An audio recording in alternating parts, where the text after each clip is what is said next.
Hi guys, Chef Kevin Belton here. I hope you're doing well. I am so happy to be back with you. And you know, I wanted to do something different, all right? Something special, something that I like. Now, most of us love pecans. I love all different types of nuts. So I wanted to use a macadamia nut. So I'm gonna make a biscotti. That's right, you may have seen biscotti cookies. They're used to dip in coffee. Actually, in Italian, biscotti means twice bake, because the first time you bake it off, then you slice it, and then you dry it out in that second bake. That way it's nice and crispy to go in coffee. So we're gonna do a white chocolate macadamia nut biscotti. I've started creaming out the butter and the sugar, okay? I wanted to save you all from having to hear the motor run and run and run. So we've creamed it out.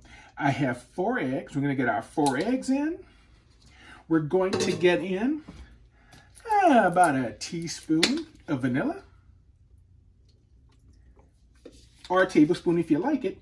Now, you can do this recipe with amaretto, but I didn't have any amaretto, but I had almond extract, okay?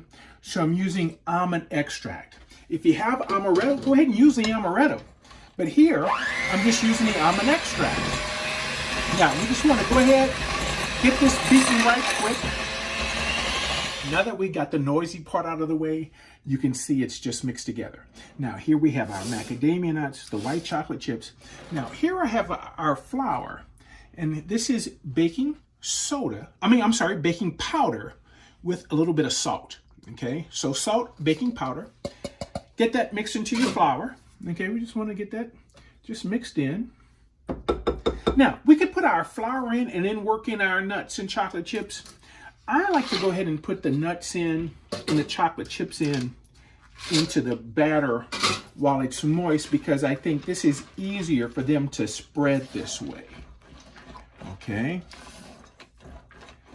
There we go. Now we can start working in our flour.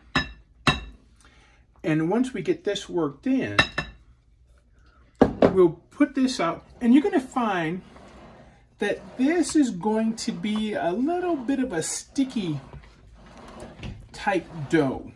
Or I should say batter, or, you know, every cookie dough is just a little bit different. But you see, this is why I went ahead and mixed in the macadamia nuts and the chocolate chips, because they're a little easier to get them mixed into that wet mixture. So let's get the rest of our flour in. You can see we've got it mixed in and how it's a little sticky. So let me get our board. Now it's important that since this is going to be sticky, we have to flour our board that we're going to work on, okay? Make sure we flour it really good. And let's just go ahead, dump this out.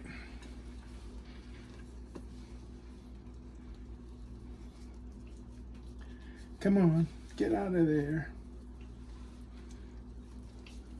All right. Now I am going to take and put a little flour on the top as well, because of the fact that we have to kind of pat this out a little bit.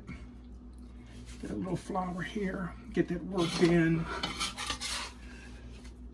So get that little flour worked in like that.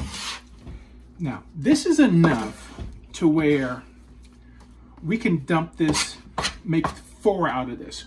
So I'm gonna cut this in half. All right, we'll put half here. I'll take this part, cut this in half, and then I'm gonna take some flour, put this down, and we want to roll this out. Just kind of roll it out. All right. And I have our pan with parchment paper on it. Now, take this, put it on the parchment paper. You see how it fell apart, but that's okay, because once on the parchment paper and on the pan, we can go ahead, pat it down just a little bit. All right. Bring that in.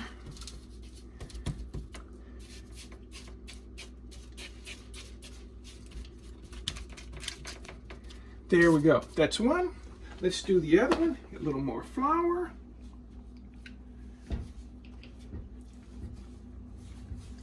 And you know, as you can see, it didn't come out exactly the same size, but close. We'll put the other one down. And this is forgiving, okay? So that's why it doesn't look perfect, but it's gonna be okay because it's very, very forgiving. Very forgiving. Now, I have the oven preheating, 325 degrees. We're gonna bake this in the oven for 25 minutes. During the 25 minutes, it's gonna rise, it's gonna spread a little bit. Then after 25 minutes, we have to let it cool because then we're gonna cut it again and bake it for the second time. Now, I've taken them out of the oven and they had time to cool. You know they're cool enough when you can handle the pan, okay? When you can handle the pan, you know they're cool enough. Now, you notice I had 2 narrow ones and 2 wide ones. So I've taken a narrow one and I've taken a wide one. And now we want to start cutting them. We want to cut them because they have to bake a second time. Now, in cutting them, you're going to notice that traditional biscotti shape. All right? And all we want to do is line them up on the pan. Now, that end, I want to cut that end off. This way it'll stand up. You also can see that some of the macadamia nuts, like here, are exposed. So we don't have to roast them off ahead of time because in this second baking, they're going to roast off, okay, because they're exposed and they're open, okay? Now, the oven is still 325 degrees. This time, we're going to bake them for 20 minutes because we just want them to dry out a little bit more. So I'm going to finish getting these cut and we'll get them back in the oven. I baked them for about another 20 minutes. So it's totally up to you how long you want to bake them, but take a look at them. Basically what happens, the longer you bake them, the harder they become, okay? And the crispier they are. So it totally depends on you how you want your biscotti. Typically, it's nice and firm, and this helps dry it out that second time, okay? So, I tell you what, try this recipe. Now, we did white chocolate chips with the macadamia nuts. Use regular chocolate chips. You could put some fruit in with the macadamia nuts, maybe some dried cranberries with the macadamia nuts. Have a little fruit in there. I tell you what, this would be really good to try. Keep being safe, keep washing those hands, staying safe. Thank you so much for cooking with me today. For WDL TV, I'm Chef Kevin Belton, and tell you what, we'll see you soon.